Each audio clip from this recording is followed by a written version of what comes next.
بنی اسرائیل میں ایک شخص تھا۔ اس کی بیوی نہایت حسین تھی۔ وہ اپنی بیوی پر فریفتہ تھا۔ چنانچہ جب اس عورت کا انتقال ہو گیا تو اس اسرائیلی کو بڑا رنج ہوا اور وہ ایک مدت تک اس عورت کی قبر پر بیٹھا روتا رہا۔ اتفاقاً حضرت عیسیٰ علیہ السلام کا ادھر سے گزر ہوا تو انہوں نے اس اسرائیلی کو پریشان حال دیکھ کر اس کا سبب معلوم کیا۔ جب اسرائیلی نے اپنا واقعہ بیان کیا تو حضرت عیسیٰ علیہ السلام نے دریافت فرمایا، کیا تو چاہتا ہے کہ میں اس کو تیرے لیے زندہ کر دوں؟ اس نے عرض کیا، ہاں حضور، میں تو یہی چاہتا ہوں۔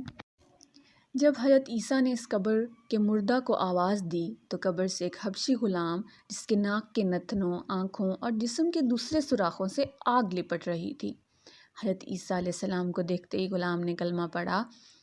اسرائیلی نے یہ دیکھ کر عرض کیا، حضور، مجھ سے غلطی ہو گئی، یہ قبر میری بیوی کی نہیں ہے، میری بیوی کی قبر تو دوسری ہے۔ یہ سن کر حضرت عیسیٰ علیہ السلام نے حبشی کو حکم دیا کہ تم اپنی قبر میں واپس ہو جاؤ۔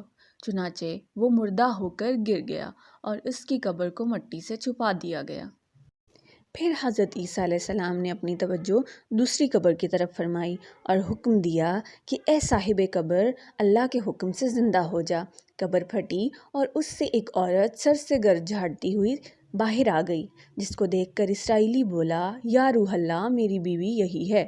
اور حضرت عیسیٰ علیہ السلام کے حکم سے وہ اسرائیلی اپنی بیوی کے ہمراہ واپس جانے لگا، مگر عرصہ سے جاگا ہوا تھا، اس لیے اس پر نیند کا غلبہ ہو گیا۔ اس نے بیوی سے کہا کہ تیری قبر پر گریہوزاری اور بیداری نے مجھے ہلاک کر دیا ہے، اس لیے میں چاہتا ہوں کہ کچھ دیر آرام کر لوں۔ بیوی کہنے لگی کہ ہاں، آپ آرام کر لیجئے۔ وہ اسرائیلی بیوی کے زانوں پر سر رکھ کر سو گیا۔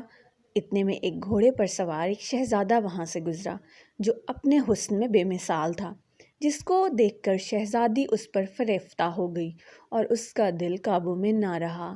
اس نے شوہر کا سر زانوں سے نیچے رکھا اور فرط محبت عشق سے مجبور ہو کر شہزادے کے سامنے جا کھڑی ہوئی۔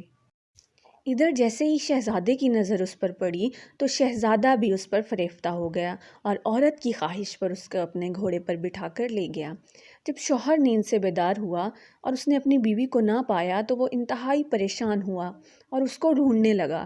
ڈھونڈتے ڈھونڈتے آخر وہ اس کے نشان قدم پر چل کر اس نے اسے ڈھونڈ لیا، جو کہ شہزادے کے پاس پہنچ چکی تھی۔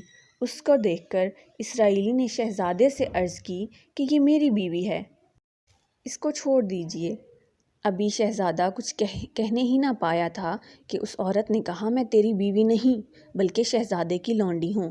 یہ سن کر شہزادہ اسرائیلی سے کہنے لگا کہ مجھ سے میری لونڈی کو لینا چاہتا ہے۔ اس نے کہا، خدا کی قسم، یہ میری بیوی ہے، جس کو میرے سردار حضرت عیسیٰ علیہ السلام نے مرنے کے بعد میرے لیے زندہ کیا ہے۔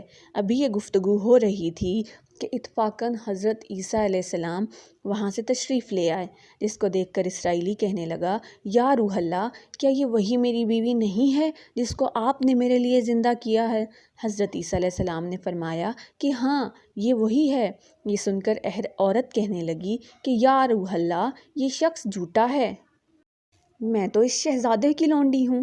حضرت عیسیٰ علیہ السلام نے فرمایا، کیا تو وہ عورت نہیں جس کو میں نے اللہ تعالیٰ کے حکم سے زندہ کیا ہے؟ عورت نے کہا، یا روح اللہ، بخدا میں وہ نہیں ہوں۔ اس کے بعد حضرت عیسیٰ علیہ السلام نے فرمایا، جو جان خدا کے حکم سے میں نے تجھے دی اس کو واپس کر دے۔